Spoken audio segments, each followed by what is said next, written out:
dilihat dari apa? Bagaimana kita gunakan waktu. Apakah butuh hal-hal yang produktif? Bagaimana kita gunakan uang? Bagaimana kita dapatkan uang?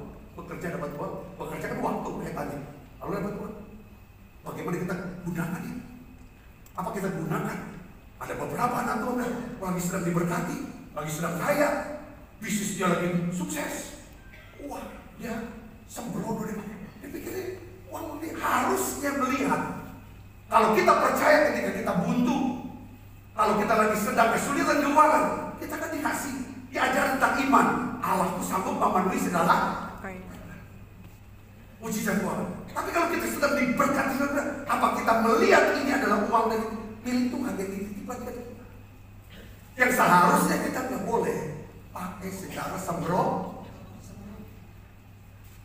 Katakan amin. Saya dipercaya ini untuk kelola uang gereja sudah 27 tahun. Tuhan lihat, gereja ini akan besar atau akan kecil, habis tergantung dari sikap saya terhadap uang dan bagaimana saya kelola waktu dan uang yang Tuhan percayakan untuk hidup saya, untuk gereja ini. Kalau kita bisa kelola uang persembahan saudara dengan baik, maka pekerjaan kita bisa.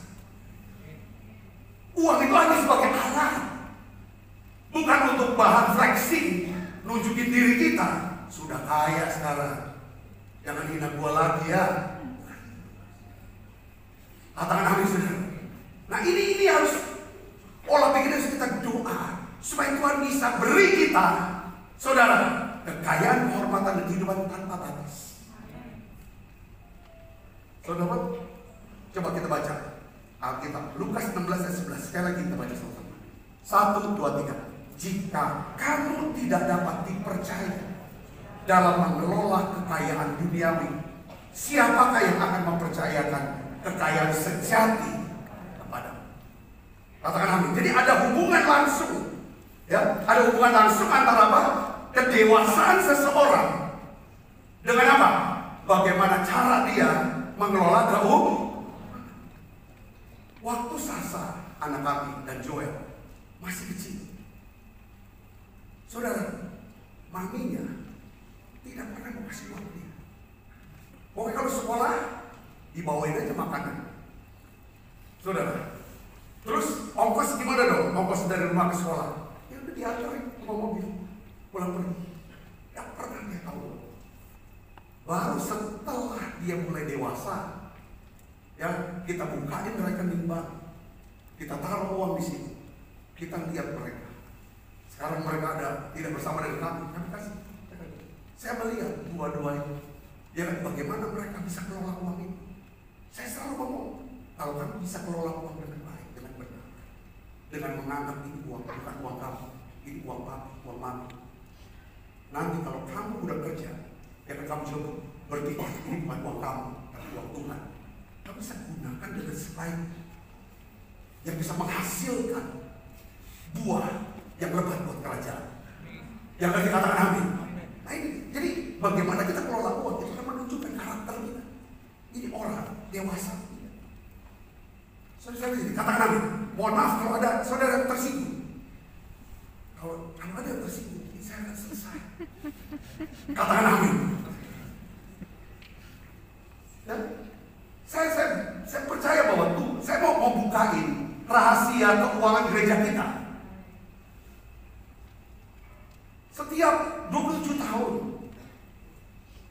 saudara bawa persembahan, baik persembahan kolektor, persembahan persepuluhan, persembahan ucapan syukur. Saudara, baik untuk ke gereja ada beberapa ngasih angpau ke saya secara pribadi. Kami tidak menghabiskan semua, hanya untuk hal-hal yang untuk puasin perasaan, bikin rasa senang. Tidak, apa yang harus keluar itu yang kami akan keluarkan, bukan apa yang ingin. Jadi saudara katakan amin.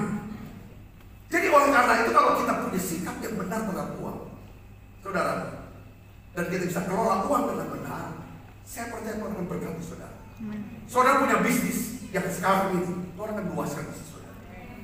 Saya tadi doa bagus, ya kan, bahwa memang ke depan ketika kita punya sikap hati yang benar, terhadap uang dan bisa kelola uang dengan benar berdasarkan firman Tuhan, saudara ya, maka Tuhan akan buka saudara sumber-sumber penghasilan yang baru untuk saudara.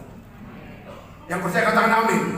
Supaya Tuhan bisa pakai saudara, ya kan, untuk bisa mengalirkan kebaikannya, kebajikannya, kemurahan hatinya, dan nama Tuhan dipermuliakan. Katakan amin. Ini yang Tuhan mau. Saudara percaya, saudara akan dibuat kaya. Saudara percaya, tidak ada lagi orang miskin tengah-tengah kita.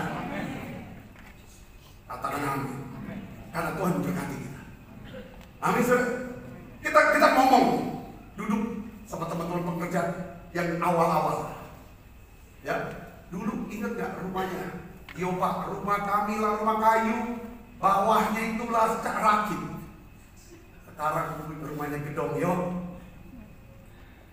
Ada teman rumah kami gang sekarang gedong, mobil, dan banyak jiwa sudah diselamatkan lewat pelayanannya. Banyak orang sudah diberkati lewat hidupnya. Apa yang tidak mungkin kita berpikir, baru terpikir terbuka ketika tiap hari saya amat tutup doa berkat Ulangan 15 ayat 4, 5 dan 6. Tidak lagi orang miskin di tengah kamu, sebab Tuhan akan berkati kamu asal kamu mendengarkan baik-baik suara Tuhan Allah. Katakan amin.